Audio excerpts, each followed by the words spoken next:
आज मैं आपकी तवज्जो चाहता हूँ। हमारे मुल्क पाकिस्तान में हैरेसमेंट के केसेस दिन ब दिन बढ़ते जा रहे हैं। किसी भी राह चलती हमारे मुल्क की माँ बहन बेटी के साथ कुछ दरिंदे नाजेबा हरकत करके गुजर जाते हैं और ये केसेस बहुत बढ़ते जा रहे हैं। या कहीं पब्लिक ट्रांसपोर्ट में लड़कियों को हैरेसमेंट का सामना करना पड़ता है और फिर ये दरिंदे सोचते हैं कि इन्होंने कोई कमाल कर दिया और उस औरत पर, उस लड़की पर क्या गुजरती होगी। शायद कई महीनों तक वो बाहर निकलने का सोच कर भी कांप जाती होगी या कई हफ्तों तक उसे रातों की नींद नहीं आती होगी, उसको वो तकलीफ सताती होगी। अब मैं आपको कुछ नंबर्स बताता हूँ जो नंबर्स काफ़ी तकलीफ दे हैं पर हमारे को जानना बहुत ज़रूरी है।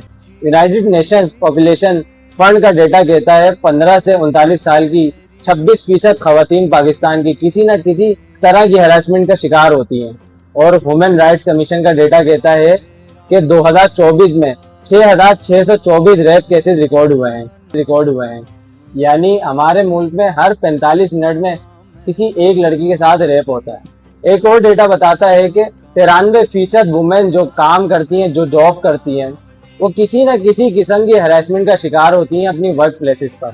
और अगर बच्चों में देखें तो हमारे मुल्क पाकिस्तान में एक डेटा के मुताबिक रोज 9 से 10 बच्चों के साथ हैरेसमेंट होती है, उनके साथ बदफेली होती है। और आपको जान के हैरानगी होगी, ये सिर्फ और सिर्फ वो डेटा है जो रिकॉर्ड हो जाता है, जो रिपोर्ट हो जाता है। लेकिन असली नंबर्स इससे कई ज़्यादा हैं क्योंकि लोग रिपोर्ट ही नहीं कराते। क्योंकि वो लड़की है ना, उस पर सब उंगली उठाएंगे, कहेंगे कि गलती तुम्हारी है, तुमने थप्पड़ क्यों नहीं लगाया या तुमने शोर क्यों नहीं मचाया।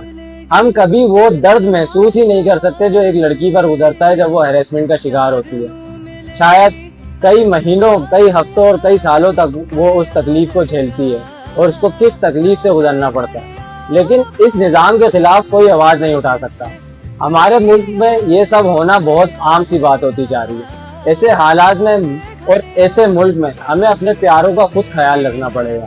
इन हालात पर एक शेर आता है कि मरना तो इस जहान में कोई हादसा नहीं, लेकिन इस दौर नागवार में जीना कमाल है। खुदा हाफिज।